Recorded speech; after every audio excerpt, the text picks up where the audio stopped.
आज के वीडियो में हम डिस्कस करने वाले हैं जीएसटी ऑन रेंट। जब हम कोई भी प्रॉपर्टी किसी अदर पर्सन को यूज करने के लिए देते हैं, वो दो तरीके से देते हैं। एक होता है कमर्शियल पर्पस से और दूसरा होता है रेजिडेंशियल पर्पस से। उससे हम रेंट रिसीव करते हैं, यानी कि वो हमारी रेंटल इनकम आती है। रेंटल इनकम हमारे इनकम फ्रॉम हाउस प्रॉपर्टी या फिर इनकम फ्रॉम पीजीबीपी के अंदर कवर होती है। अब बात करते हैं यहां पर कि जीएसटी ऑन रेंट, रेंट पर जीएसटी किस तरह से चार्ज होगा, रेंट पर जीएसटी कौन पे करेगा, क्या लैंडलॉर्ड पे करेगा या फिर टेनेंट पे करेगा। सर कौन सी प्रॉपर्टी पर जीएसटी चार्ज होगा, रेजिडेंशियल पर होगा या फिर कमर्शियल पर होगा, एफसीएम के थ्रू टैक्स चार्ज होगा या फिर आरसीएम के थ्रू टैक्स पे करना पड़ेगा। यह सब कुछ आज हम इस वीडियो के अंदर डिटेल में डिस्कस करने वाले हैं। इसको बिल्कुल सिंपल तरीके से डिस्कस करेंगे, आपको इजी तरीके से समझ में आ जाएगा। सबसे पहले हम बात करते हैं रेजिडेंशियल प्रॉपर्टी। रेजिडेंशियल प्रॉपर्टी का मतलब होता है कि कोई घर है, वो आपने किसी को रेंट पर दिया हुआ। अब उस रेजिडेंशियल प्रॉपर्टी को वो एज ए रेजिडेंट पर्पज से यूज कर रहा है या फिर एज ए कमर्शियल पर्पज से यूज कर रहा है। दोनों के अलग अलग इफेक्ट होने वाले हैं। अगर वो रेजिडेंट पर्पज से यूज करता है तो पूरी तरह से एग्जेम्प्टेड है। अगर कोई भी रेजिडेंशियल प्रॉपर्टी सामने वाला पर्सन यानी कि टेनेंट अगर रेजिडेंट पर्पज से अगर यूज कर रहा है तो पूरी तरह से एग्जेम्प्टेड है। उसके ऊपर कोई भी जीएसटी चार्ज नहीं करना होगा, नहीं उसको लैंडलॉर्ड को जीएसटी पे करना पड़ेगा, नहीं टेनेंट को जीएसटी पे करना पड़ेगा। बाकी अलग अलग सिचुएशन है, इन सिचुएशन को हम डिटेल में कवर करते हैं। सबसे पहले हम बात करते हैं कि अगर ओनर रजिस्टर्ड है, यहां पर जो खेल होने वाला है वो रजिस्टर्ड और अनरजिस्टर्ड का होने वाला है। यानी कि जो जीएसटी में रजिस्टर्ड है, जिसने जीएसटी का रजिस्ट्रेशन नंबर ले रखा है, और जो जीएसटी में रजिस्टर्ड नहीं है यानी कि वो अनरजिस्टर्ड है। अगर ओनर रजिस्टर्ड है, जिसकी प्रॉपर्टी है वो रजिस्टर्ड है और टेनेंट भी रजिस्टर्ड है और पर्पज है उसका सर रेजिडेंशियल, दोनों रजिस्टर्ड है सर, जो भी प्रॉपर्टी ओनर है वो भी रजिस्टर्ड है और टेनेंट भी रजिस्टर्ड है, लेकिन उसका जो पर्पज है वो क्या है सर, रेजिडेंशियल है, तो यहां पर जीएसटी चार्ज नहीं होगा, यानी कि एग्जेम्प्ट होगा। कोई भी जीएसटी उनको पे करने की जरूरत नहीं होगी।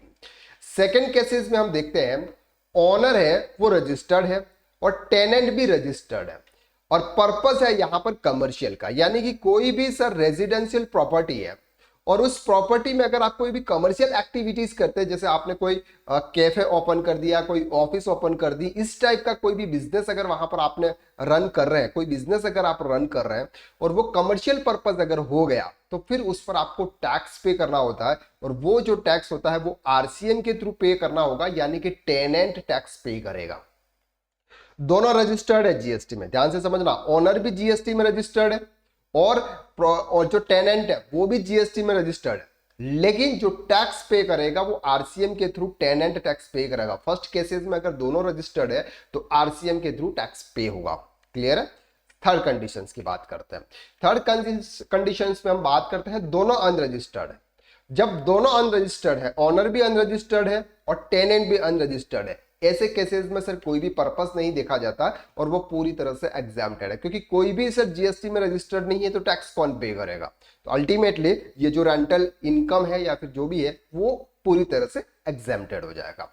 फोर कंडीशंस देखते हैं कि जो ओनर है वो रजिस्टर्ड है, टेनेंट है वो अनरजिस्टर्ड है। ठीक है, टेनेंट है जो जिसने प्रॉपर्टी रेंट पर ले रखी है वो अनरजिस्टर्ड है, पर्पज है उसका रेजिडेंशियल। जब रेजिडेंशियल पर्पज आ जाता है तो जीएसटी में एग्जेम्प्टेड है। सिंपल सी चीज है, तो यहां पर किसी को भी टैक्स पे करने की जरूरत नहीं होगी। रजिस्टर्ड पर्सन जो भी रजिस्टर्ड है वो सामने वाले पर्सन से टैक्स चार्ज नहीं करेगा, यानी कि ये जीएसटी में एग्जेम्प्टेड कैटेगरी में आ जाएगा। अब बात करते हैं नंबर 5। 5 में क्या है सर, ओनर रजिस्टर्ड है, ओनर रजिस्टर्ड है, टेनेंट अनरजिस्टर्ड है, लेकिन उसका जो पर्पज है वो है कमर्शियल। हमने ए को प्रॉपर्टी रेंट पर दी और उस प्रॉपर्टी पर वो रेस्टोरेंट चला रहा है या फिर कोई कैफे चला रहा है या फिर कोई इसने ऑफिस ओपन किया हुआ है, यानी कि वो कमर्शियल पर्पज से अगर यूज कर रहा है लेकिन वो अनरजिस्टर्ड है, ऐसे केसेस में एफसीएम के थ्रू टैक्स पे करेगा, यानी कि ओनर जो भी होगा ये सर टैक्स चार्ज करेगा इनसे और गवर्नमेंट को टैक्स पे करेगा। तो रेजिडेंशियल केसेस में आपके सिर्फ दो पर टैक्स लगता है, एक टैक्स लगता है सर दोनों रजिस्टर्ड है तो फिर टेनेंट टैक्स पे करेगा आरसीएम के थ्रू, और अगर ओनर रजिस्टर्ड है और टेनेंट अनरजिस्टर्ड है और वो कमर्शियल पर्पस से अगर यूज कर रहा है तो एफसीएम के थ्रू जो ओनर है वो टैक्स पे करेगा। अब बात करते हैं कि सर कंपनी या फिर पार्टनरशिप फॉर्म के अंदर तो ये सब की सिचुएशन फुलफिल करती है, लेकिन अगर हम बात करते हैं एक प्रोप्राइटरशिप बिजनेस में, प्रोप्राइटरशिप बिजनेस में किसी पर्सन ने कोई भी प्रॉपर्टी रेंट पर ली, किसी पर्पज से उसने प्रॉपर्टी रेंट पर ली।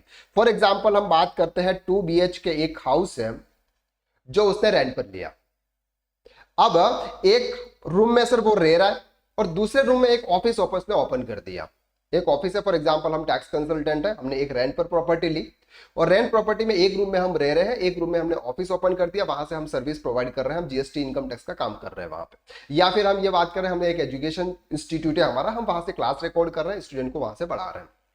अब यहां पर आपकी दो सिचुएशन है कि सिचुएशन ये होगी, अगर आप ये जो रेंट है, अगर आप ये जो रेंट है ये आपके पर्सनल अकाउंट यानी कि सेविंग अकाउंट से अगर आप पे कर रहे हैं और आप अपने बिजनेस में से रेंट एक्सपेंसेस नहीं दिखा रहे तो उस पर आपको कोई भी टैक्स पे करने की जरूरत नहीं होगी।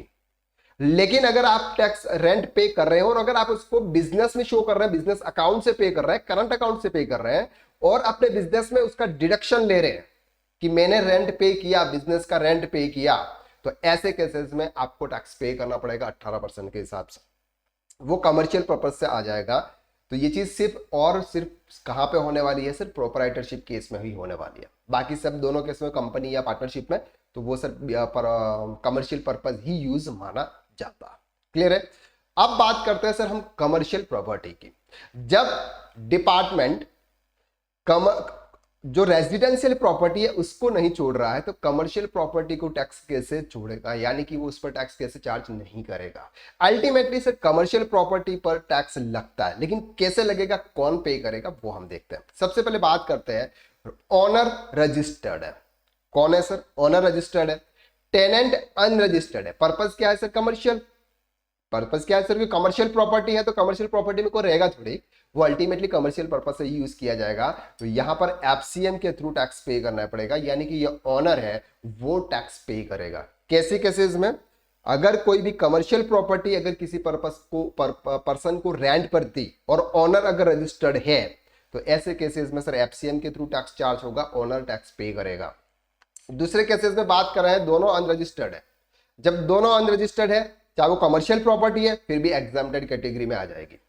दोनों अगर अनरजिस्टर्ड है और कमर्शियल प्रॉपर्टी है, कमर्शियल पर्पस से ही यूज हो रही है, फिर भी एग्जाम्प्टेड है। एंड नंबर 3 सिचुएशंस में आता है कि अगर ओनर अनरजिस्टर्ड है और टेनेंट रजिस्टर्ड है और प्रॉपर्टी सर कमर्शियल पर्पस से यूज हो रही है तो आरसीएम के थ्रू टैक्स पे करना पड़ेगा। यहां पर सिचुएशन थोड़ी सी डिफरेंट है। क्या है सर, जो ओनर है वो अनरजिस्टर्ड, अगर ओनर रजिस्टर्ड है तो यहां पर सर क्या केसेस में होगा, अगर वो रजिस्टर्ड है और तो आरसीएम के थ्रू टैक्स पे करना पड़ेगा। क्लियर हो गया आपको यहां तक। तो ये है सर आपके कमर्शियल प्रॉपर्टीज, साथ साथ में रेजिडेंशियल प्रॉपर्टीज। इन केसेस पर जीएसटी ऑन रेंट यानी कि रेंट पर जीएसटी किस तरह से चार्ज होता है। अब ये कब से एप्लीकेबल है सर, ये है 10 अक्टूबर से एप्लीकेबल है, यानी कि 11 अक्टूबर से अगर आप कोई भी रेंट पे करेंगे तो आपको 18% का जीएसटी चार्ज करना होगा या 18% का जीएसटी आपको आरसीएम के थ्रू टैक्स पे करना होगा। इसका फिर आप आईटीसी भी ले सकते हैं हम। तो ये था GST on rent. I hope कि इस वीडियो के अंदर हमने जो कुछ भी कवर किया वो आपको इजीली समझ में आ गया। अगर आपको इस रिलेटेड कोई भी डाउट्स है तो आप कमेंट कर सकते हैं या फिर आप हमें व्हाट्सअप कर सकते हैं। व्हाट्सअप का नंबर आपको ऊपर दे रखा। और अगर आप कोई जीएसटी, इनकम टैक्स या फिर टैक्स कंसल्टेंट कोर्स या फिर बैलेंस शीट फाइनलाइजेशन कोर्स अगर आप करना चाहते हैं, आप अकाउंटिंग एंड टैक्सेशन फील्ड में अगर अपना फ्यूचर ब्राइट करना चाहते हैं तो आप हमारा कोर्स ज्वाइन कर सकते हैं, टैक्स कंसल्टेंट कोर्स। इस कोर्स की डिटेल इंक्वायरी के लिए आप www.khsracademy.com की साइट पर जाकर आप वहां पर विजिट कर सकते हैं। अलग अलग टाइप के कोर्सेज हैं, जो भी कोर्स की आपकी रिक्वायरमेंट है वो कोर्स आप डायरेक्टली वहां से परचेज कर सकते हैं। तो आज के लिए बस इतना। नेक्स्ट वीडियो में हम फिर मुलाकात करते हैं, तब तक के लिए थैंक यू सो मच।